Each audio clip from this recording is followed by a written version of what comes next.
جب عوام مہنگائی، بے روزگاری اور مشکلات کے بوجھ تلے دبے ہوں تب کچھ عناصر انہی جذبات کو اپنا سیاسی ہتھیار بنا لیتے ہیں۔ جوائنٹ عوامی ایکشن کمیٹی بظاہر عوامی حقوق اور انصاف کی علمبردار دکھائی دیتی ہے، مگر سوال یہ ہے کہ کیا یہ واقعی عوام کی آواز ہے یا پھر جذبات کو بھڑکا کر اقتدار کی نئی راہیں تلاش کی جا رہی ہیں؟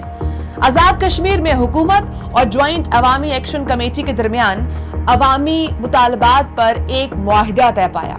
اس معاہدے کے بعد حکومت نے متعدد اقدامات کیے۔ 177 FIRs واپس لی گئیں، جہاں بحق افراد کے ورثاء اور زخمیوں کو 11 کروڑ 80 لاکھ روپے سے زائد معاوضے ادا کیے گئے۔ 5 کلو واٹ ٹیرف ریلیف نافذ کیا گیا، سرچارجز ختم کیے گئے اور بجلی بقایا جات کو 36 اقساط میں تقسیم کیا گیا۔ منگلا ڈیم سے متعلق بقایا جات بھی معاف ہوئے، جبکہ صحت کارڈ سہولت کو کشمیری عوام تک توسیع دی گئی۔ صرف یہی نہیں، انتظامی اصلاحات کے تحت محکموں کی تعداد 22 تک محدود اور کابینہ کا حجم 20 وزراء تک کم کیا گیا۔ اوپن میرٹ پالیسی نافذ ہوئی، جبکہ ترقیاتی شعبے میں اربوں روپے کے منصوبے عملی مراحل میں داخل ہوئے۔ 5.5 ارب روپے کے MRI اور CT اسکینز منصوبے، 2.8 ارب روپے کے اسپتال اپ گریڈیشن پروگرامز اور 10 ارب روپے کے بجلی نظام کی بہتری کے منصوبے سب ٹینڈرنگ مراحل میں پہنچ چکے ہیں۔ لیکن اس پیش رفت کے باوجود دوبارہ ہڑتال کی کال۔ سوال یہ ہے کہ آخر کیوں؟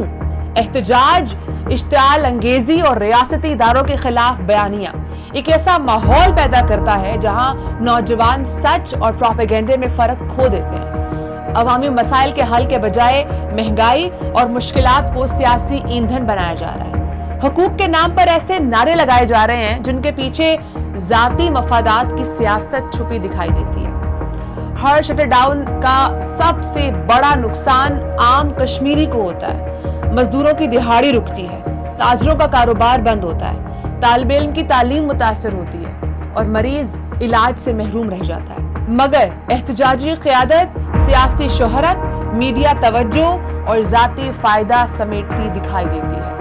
اور اب ایک نیا تنازع، آزاد کشمیر اسمبلی کی 12 مہاجر نشستیں جو مسئلہ کشمیر اور مہاجر کشمیریوں کی سیاسی نمائندگی کی علامت سمجھی جاتی تھی، انہیں بھی متنازع بنانے کی کوشش کی جا رہی ہے۔ سوال یہ ہے کہ کیا یہ واقعی عوامی حقوق کی تحریک ہے یا پھر ایک ایسا سیاسی بیانیہ جو کشمیر کاز کی بنیادوں کو کمزور کرنے کی کوشش کر رہا ہے؟ فیصلہ اب عوام کے ہاتھ میں ہے، ترقی یا تصادم، حقیقت یا صرف ایک اور سیاسی بیانیہ۔